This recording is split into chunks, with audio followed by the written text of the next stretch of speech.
Have you ever looked at your bank account at the end of the month and thought, there really ought to be more money in there? The problem may not be that you're overspending. It could be that there's just a handful of small expenses that are slipping through the cracks, and they're adding up to a lot more than you think that they are.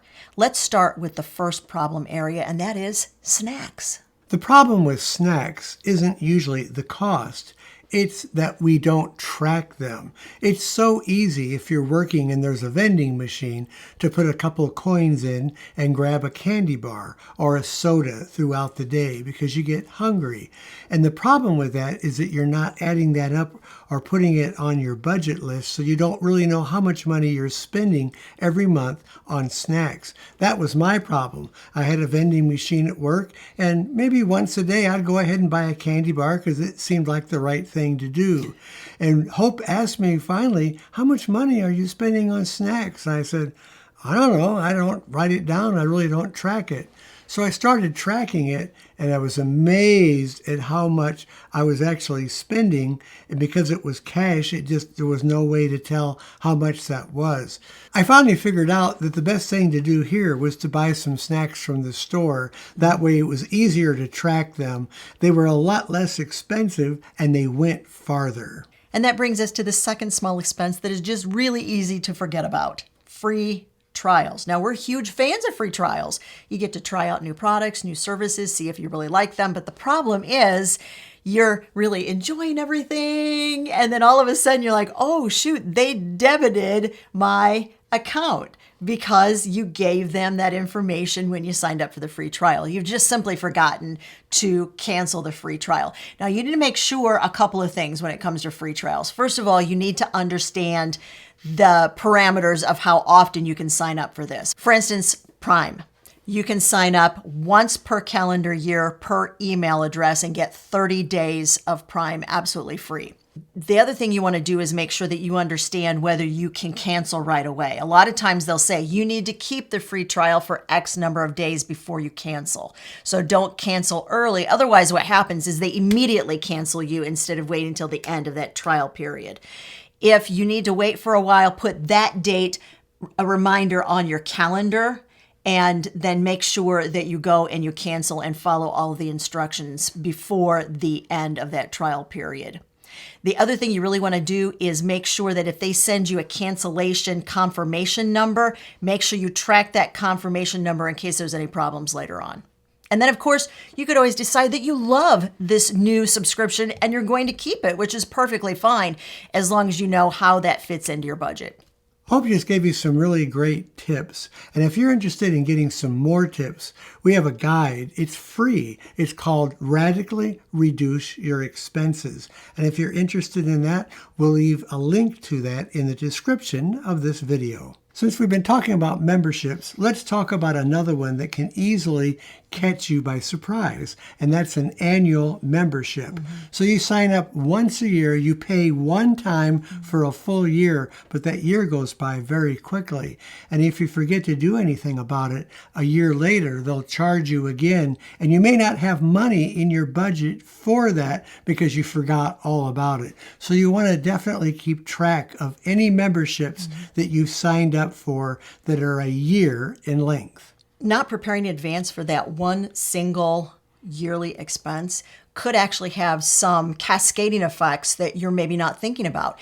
If you haven't saved up for it, and Larry mentioned this, it could overdraft your account. So they take the money out, it becomes an overdraft. That's $35 on average, but it's per transaction. So let's just say your account is overdrafted, that's $35. Then your water bill and your utility bill come in right on the heels of that. That's $35 for each of those. So that's $35 times 3. Overdraft fees can add up a lot more quickly than you might imagine. That overdraft fee is just one example of banking fees. One way that you can avoid a fee, we have a checking account that bears interest. And that is a really good thing because we're actually making some money on it. But there is a rule with that bank that we have to keep $2,500 in that account in order for that to work. So we have to be very careful that we don't draw it down below that or we'll lose that benefit. Now, we were aware of that rule when we signed up for the account. You have to understand the fees that may or may not be associated with every bank, and every bank is different. So you need to be willing to ask some questions. Common fees that banks may charge. There may be a monthly maintenance fee. ATM fees, almost every bank or credit union is going to charge an ATM fee if you use an ATM not associated with that specific bank or credit union. Overdraft fees, we already talked about. There may be paper statement fees, and there may be, once again, those minimum balance fees. That can all add up really quickly, making money disappear from your wallet. And here's another way that money can disappear easily from your wallet. It's really easy on your workday to want to go out for lunch with your coworkers. Some people go out every day for their lunch. They don't even take their lunch to work. It's easy to buy coffees on your way to work. You buy a premium cup of coffee. That's often done. And that all adds up very, very quickly. Those items are very expensive, actually, to buy. And let's talk about how easily that can compound. Yeah.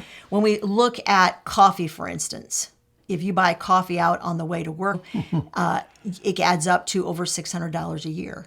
Surprising. If you buy breakfast out, once again, that is going to be multiple hundreds of dollars every single year. And lunches, the average lunch out, $20 a lunch. You do that 5 days a week and do it 52 weeks out of the year, you're talking $5,000 a year.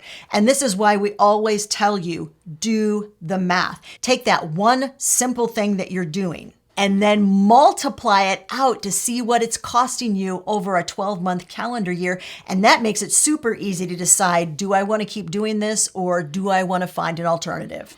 Once you see how much it costs a year, you can see the amount of money that you could have been putting into your budget to make other categories work much better for you. Okay, we've been out. We've been out for coffee, out for breakfast, out for lunch. Let's head back home.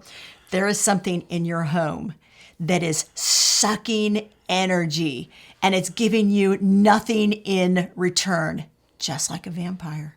One of the things that Hope was referring to, anything that uses a remote control takes power, even if your item isn't turned on. There's some residue power going into it that helps it sit in standby mode so it's ready for you to activate it by the button on your remote. So anything that you have the remote, like a television set, a stereo, anything at all, you might want to consider unplugging it, and that way there's no phantom power going out of that device. One of the things that Hope and I recently unplugged was our microwave ovens. Now, they don't use a lot of power when they're not in use, but there's an LED light, a clock on it. That's using some power. It's not a lot of power, but it does add up. All of these items together individually don't use very much, but when you add everything in your house that uses phantom power up, it can cost you about 10% of your electrical budget every month to have all these items plugged in and ready for use. Now let's move from wasting electricity around the house to another way that people tend to spend more than they need to, and that is by paying bills monthly instead of annually. Now, we just talked to you about annual subscriptions and making sure that you're prepared and you know exactly when that subscription rolls around. These are more monthly bills that you really need to have, like insurance, for instance. Our youngest son just purchased his own car. Yes, I have my car back. It's making me super happy. And yes, he paid cash. And yes, his car is newer and nicer than either one of our vehicles. It actually is. But when he went to insure that car, they sent him the quote and they said, here's what you will pay every 6 months. They didn't allow for annually. So if it's every 6 months, generally that's the cheapest you're going to get. Here's what you'll pay if you pay once every 6 months. And here's what you'll pay once a month. And they did say that this was an installment plan. So at least they were honest about that, right? Because a lot of companies don't make it really clear that you're paying more. He, of course, chose to pay once every 6 months.